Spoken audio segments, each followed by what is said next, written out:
ये कहानी है चंदनपुर गांव के सबसे गरीब किसान हरिलाल की, जिसके पास जमीन तो है पर पैसा नहीं। हरिलाल रोज सवेरे सवेरे अपने सूखे पड़े हुए खेत में जाता है और कुएं को देखकर बोलता है, अगर अब की बार भी फसल ना हुई तो छोटू की पढ़ाई छुड़ानी पड़ेगी। और परेशान होकर घर आ जाता है। हरिलाल का बेटा छोटू, जिसके पास बैग न होने पर भी वो एक थैला लेकर स्कूल जाता है और स्कूल की छुट्टी होने के बाद वो अपने घर आ जाता है। शाम को अपने पिता को दुखी बैठे हुए देखकर उनके पास जाता है और कहता है, क्या हुआ पिताजी, आप इतने दुखी क्यों हैं? तो हरिलाल कहता है, अरे क्या बताऊं बेटा, खेत में सूखा होने की वजह से मैं तुम्हारी स्कूल की फीस नहीं दे पा रहा हूँ। फिर छोटू बोलता है, कोई बात नहीं पिताजी, सब कुछ ठीक हो जाएगा। और छोटू अगले दिन स्कूल चला जाता है और स्कूल से खेती की नई तकनीकें सीख कर आता है। और वो अपनी माँ को कहता है, अम्मा, अगर हम खेत में जैविक खाद का उपयोग करें और खेत को खुद ही सजाएं तो कुछ तो बदलेगा।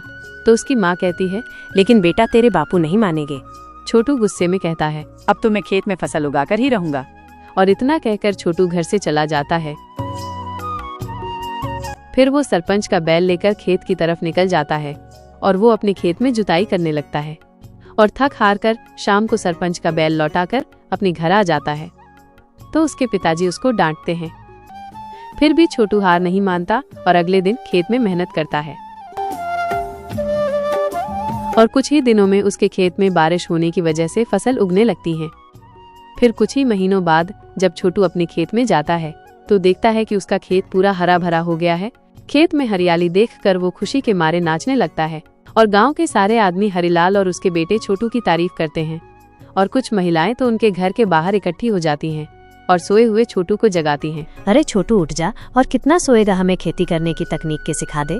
तो छोटू उठकर महिलाओं के पास चला जाता है और उन महिलाओं को जैविक खाद से खेती करने की तकनीक बताता है। अपने बेटे की मेहनत को देखकर हरिलाल कहता है, माफ करना बेटे, मैंने तुझे इतना डांटा और भला बुरा कहा, मैं तो डर गया था बदलाव से।